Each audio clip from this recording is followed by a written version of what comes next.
If you've been watching the channel for a while, you may remember that I bought a Porsche 944 Project car about 3 years ago. Now, I don't like to think of myself as a quitter, but after many months of tireless work on this project, I kind of hit a brick wall. The guy who was going to help me paint it, he went MIA, and the upcoming cost to finish it started to not make much financial sense. So it kind of just sat in the corner like a tired old relic. Bit like me. Until one day an opportunity presented itself to swap the 944 for something a little bit more special.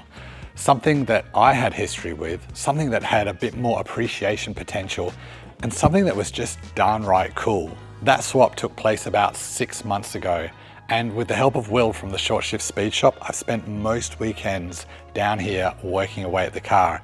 And like an idiot, I didn't pick up the camera once. So today it's finally time for an introduction to show you where the project began, what we've done so far, and what's left to do on my 1975 BMW 2002 Restomod. Are you ready?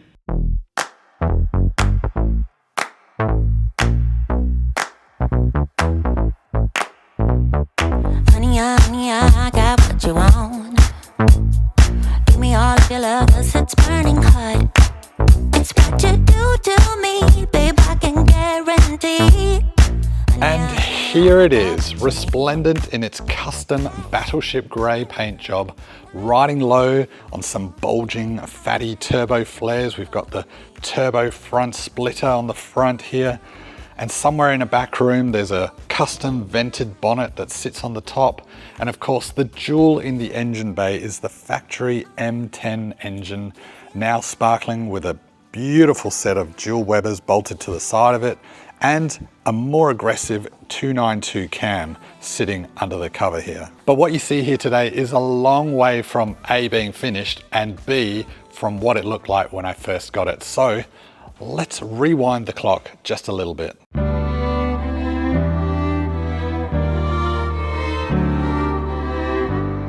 After being rescued from a field, the car was stripped down to a bare chassis, bodywork to remove any rust, had its fenders cut to accommodate the wider arches, and was then shot in its unique grey colour. The underside was totally refreshed with new bushings and a layer of gloss black protective paint. This is how I got it, along with boxes and boxes of parts to rebuild the car.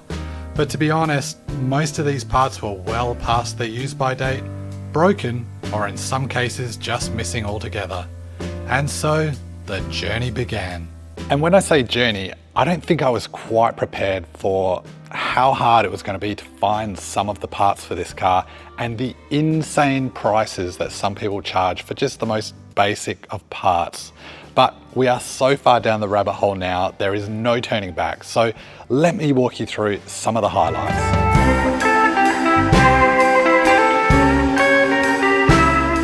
Aside from a stained beige roof liner and a cracked dashboard, the interior of this car was pretty much bare. So what I started to do was remove all of the old sound deadening and replace it with this new Dynamat throughout the whole cabin, front to back, even on the rear parcel shelf as well. The old stained roof liner was not savable, so I actually started removing it, and I'm so glad I did, because otherwise I wouldn't have discovered the mummified remains of this little guy. And I've now replaced it with this black headliner, which looks absolutely stunning, and the process of putting it in is hugely satisfying, and I could not be happier with the result. I then went about repairing the cracks in the dashboard before covering it in this gorgeous leather two-piece kit, including some extra foam padding on top of the instrument binnacle just for a bit of poshness and a bit of luxury. And I also painted the instrument cluster in this beautiful red in a nod to the old turbo models, which had a bit of a red dash. And they were finished off with these gorgeous chrome ring bezels. In the back, normally you would find an ordinary bench seat, but the seller included these, I think they're E24 635i bucket seats, and these actually take a lot of customization to get them to fit nicely. But after some careful trimming and recoloring the leather from an awful brown to this beautiful black, they are sitting pretty. The center armrest also needs a lot of customization to get to work properly and to fit nicely.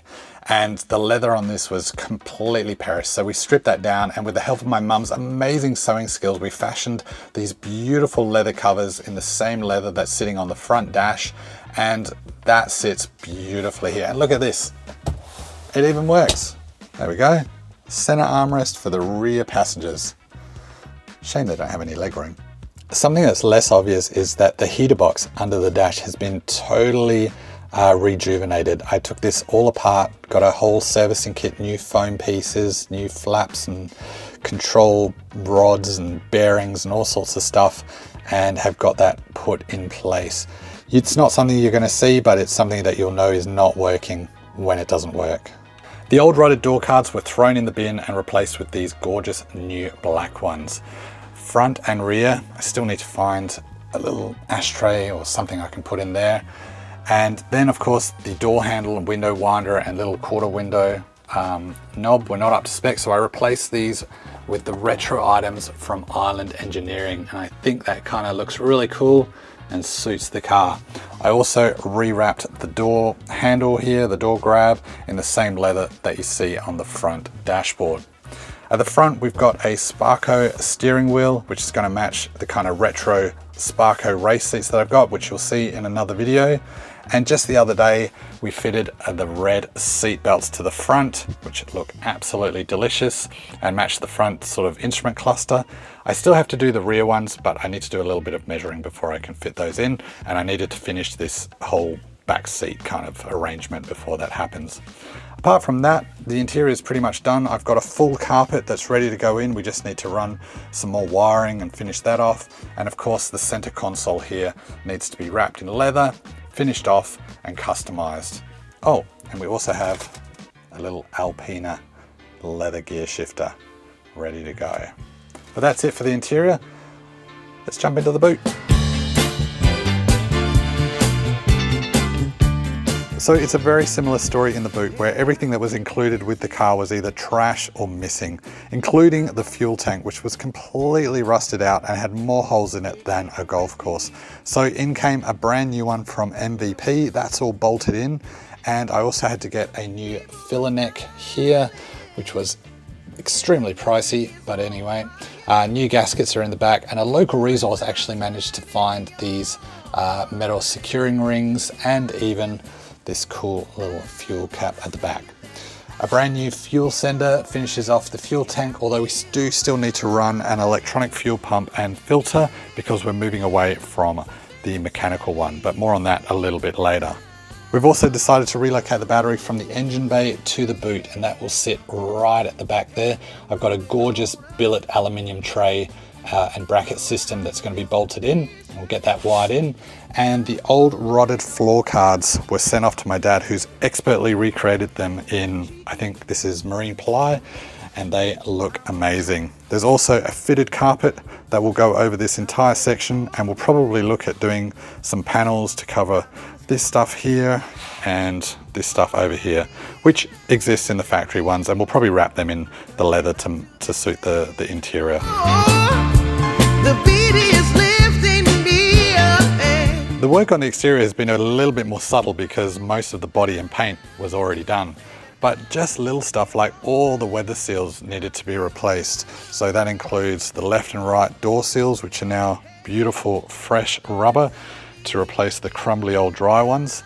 We have new seals going into the front and back windows, which are yet to be installed, but also things like the seal between the rear tail light and the body, that needed to be replaced. We've got some new number plate lights to fill the holes on the rear bumper. Seals for the front indicators are on their way from the States, and I've also got a new hardware fitting kit for the front grille to replace the Bush mechanic effort that was holding it in place previously. As for the headlights, any 2002 owner will tell you that they're pretty awful from factory. So I'm going to send these off to my friend at Banging Headlights, who's going to install some modern lighting technology into the existing housing so we can actually see where we're going. As for the rest of the exterior, I've already mentioned the wheels, which are a set of kind of mini lights from Reuter, and tucked away under here you can just spot a set of Titan SP3 coilovers, which obviously allow for height adjustment, but also allow for rebound adjustment through this little twazzle at the top. So we'll be able to do that front and back. Ride height obviously still needs to be dialed in. I think the back's pretty good. Maybe the front needs to come down a little bit more, but I think they were already struggling to get this off the hoist with its lower setting. But since we're at the front, let's talk engine bay. So as I said earlier, this is the factory M10 engine, except now it has a bit of a lumpy cam and of course those twin 45 DOC Webers hanging off the side. And of course it didn't come to us looking like this. In fact, it was in several pieces. So with Will's help, we reassembled the engine using all new head studs, welded in a baffle into the sump, replaced items like the timing chain, tensioners, sprockets, and of course every possible gasket that was required. In its factory form, this engine puts out about 100 horsepower, and I'm hoping we can improve on that just a little bit. It doesn't sound like a lot, but just keep in mind, this car only weighs 950 kilos, so it should be a bit of fun. The factory exhaust manifold, this guy here, is actually really effective and flows quite well. And also there's not a lot of room to do any extravagant sort of extractors here. So we're going to be running that. Obviously we need to finish the rest of the exhaust, which will come out the back of the car. I really want to do a side pipe exit, but that might have to wait until after the car is registered. We also have an upgraded aluminium radiator, which should do a better job than the factory one. And tucked in the front here, you'll see hopefully the electronic fan attached to the radiator, and that will be controlled by a digital thermatic fan switch, which we can adjust to whatever temperature we want. Now, as for the gearbox, back in 1975, this would have either been an automatic or a 4-speed manual. But in the package of parts that came with the car was a 5-speed Getrag 245 gearbox, which is a fairly common conversion. So I needed to get an adapter kit from the US, which was insanely priced. It was like $1,000 US. But we managed to get that bolted on. We're sandwiching a brand new performance clutch, and the gearbox is now attached to the engine. What it does also mean is that you need to customize the tail shaft to suit. So we're using parts of the original, some E30 parts, some E36 parts, slice and dicing it, balancing it, made to measure. That should be done in a few weeks, and we'll be able to get that bolted in, and the driveline will be complete. Sounds so self-assured when you talk about all the things you're gonna do. You gon' let the world make your dreams come true. What I say, I hold your tracks. To be honest, it may look like the car is really close to being finished, but in reality, it's kind of overwhelming the number of things that still need to be done to the vehicle. For example, things like mounting the electric fuel pump, running all the fuel lines, finishing the brake lines. Will's done an amazing job so far, but they need to be finished off. Need to sort out all the wiring, figure out where everything goes, what it plugs into. Probably need a wiring diagram to get that sorted. Retrimming the front center console pieces and getting those installed. Figuring out how to wire in maybe some speakers and a radio. Adjusting the side windows, because they don't actually seal properly at the moment, so they kind of need to be adjusted on the rails. And of course, there's the all-important first startup. And after all of that, it still needs to go to the Department of Transport for its final inspection before it can finally wear a set of number plates. And I think it's at this point I need to make it clear, although you've probably already got the gist of it, that this is not going to be a purist factory revival. I want this car to represent me and my personality, so it's going to be a Restomod with a respectful nod to the car's heritage, but with a little bit of attitude sprinkled in there. And in that vein, you've probably spotted a bunch of Alpina badges around the car. Well, it's obviously not an Alpina. I wish it was, but it's not. But you know, Alpina played an important part in this car's history, so I thought, let's leave them there, have a bit of fun, and celebrate the connection. Anyway, I know it's been a bit of a different type of video, but I hope you've enjoyed the introduction and walkthrough of the new project car. I feel I do need to apologize a bit for keeping it a secret this long and doing a terrible job documenting it, but you know, sometimes you just want to crack on and get the work done, and of course, making videos can slow things down. But I do promise, hand on heart, that I will be documenting this going forward until we get this car finished. So if that is something that is interesting to you, please give that subscribe button a bit of a squeeze, hit that notification bell, and of course, leave a comment because I love chatting to you guys. So if you have any cool ideas or suggestions or any comments at all, fire away down below. But that's it from me. I'll see you in the next video. Right, what's next? How do you make a real parcel shelf? Oh,